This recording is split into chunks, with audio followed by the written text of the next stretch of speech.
Assalamualaikum dear students. I am Haider Ali. As you know, we are discussing first chapter 9 chemistry, fundamental of chemistry. Today we will discuss mole, Avogadro numbers, molar mass, chemical calculations, gram atomic mass, gram molecular mass and gram formula mass.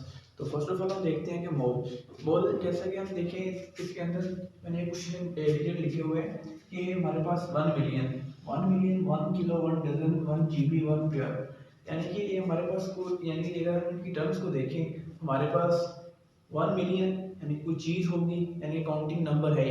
इसी तरह हम kilo देखें, dozen देखें, 1 GB pair, यानी कि इसके अंदर हम सब के अंदर देखें तो हमारे पास कोई ना कोई काउंटिंग नंबर्स हैं। और अगर हम इनके अंदर देखें कि हाउ मच, इनके अंदर कितना है, तो 1 मिलियन इसका मतलब क्या होगा 1 मिलियन रुपीज़। तो 1 मिलियन रुपीज़ कितने होते हैं, 10 लाख रुपीज़।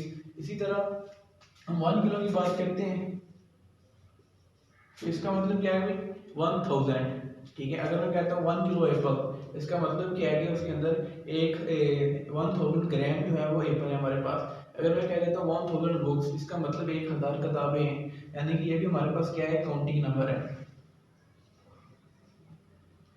इसी तरह 1 डजन, डजन का मतलब होता है भाई एक यानी कि पेयर, यानी कि उसका सॉरी ये हमारे पास एक काउंटिंग नंबर है जिसके अंदर 12 होते हैं, यानी कि 12 उसके अंदर कोई जो चीज़ों की तादाद होगी वो 12 होगी। इसी तरह हमारे पास 1 जीबी, तो 1 जीबी हमें पता है कि गीगाबाइट होता है और एक गीगाबाइट के अंदर 1024 MB होते हैं। इसी तरह 1 पेयर, पेयर के अंदर दो चीज़ें होती हैं, कोई भी दो चीज़ें हो सकती हैं। तो इसी तरह अगर हम देखें mole it is also counting number, ये भी एक काउंटिंग नंबर है। लेकिन अगर हम इसके अंदर जिस तरह हमने इनके अंदर देखा कि हाउ मच कितना है, इसी तरह अगर हम इसके अंदर देखते हैं तो भाई ये इसके अंदर कितने कोई चीज़ होती है, कितने पार्टिकल के हैं, या कोई भी चीज़ है वो कितनी है। तो अगर हम इसको देखेंगे तो हमारे पास आता है भाई इसके अंदर, यानी कि एक मोल जो है वो कंसिस्ट करता है Na, यानी कि एवोगैड्रो नंबर्स के इक्वल।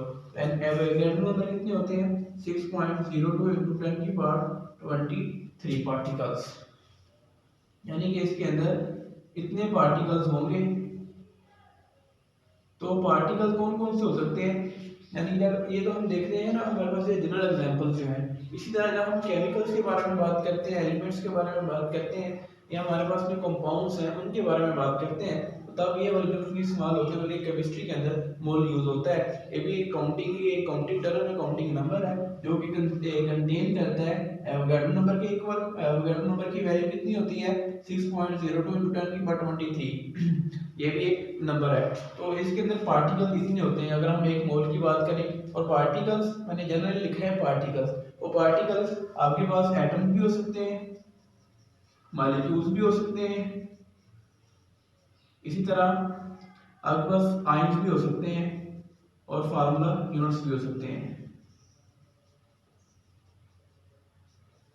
ठीक है, ये तो आपको कन्फर्म हो गया कि आपके पास मोल क्या है। मोल एक काउंटिंग नंबर है जो कंटेन करता है एवोगाड्रो नंबर्स के इक्वल। एवोगाड्रो नंबर क्या होते हैं, आपके पास एक नंबर है कोई भी, जैसे कि नाम से जा रहा है वैसे एवोगाड्रो ने प्रपोज किया था, इसकी वैल्यू 6.02 टू 10 की पावर 23 पार्टिकल्स होते हैं इसके अंदर। तो वो पार्टिकल्स आपके पास एटम भी हो सकते हैं, मॉलिक्यूल्स भी हो सकते हैं, आयन भी हो सकते हैं, और फार्मूला यूनिट्स भी हो सकते हैं। इसी तरह जब हम इसकी डेफिनेशन की बात करते हैं, डेफिनेशन के अंदर हम क्या लिखेंगे कि when we express the atomic mass of an atom, molecular mass of molecule, or formula mass of a ionic compound, तो जब हम इन सब को क्या करते हैं, हमने पीछे रिलेटिव एटॉमिक मास यूनिट में पढ़ा था कि जब हम किसी का मॉलिक्यूलर मास एटॉमिक मास लिखते हैं उसके साथ यूनिट इस्तेमाल कर रहे थे AMU।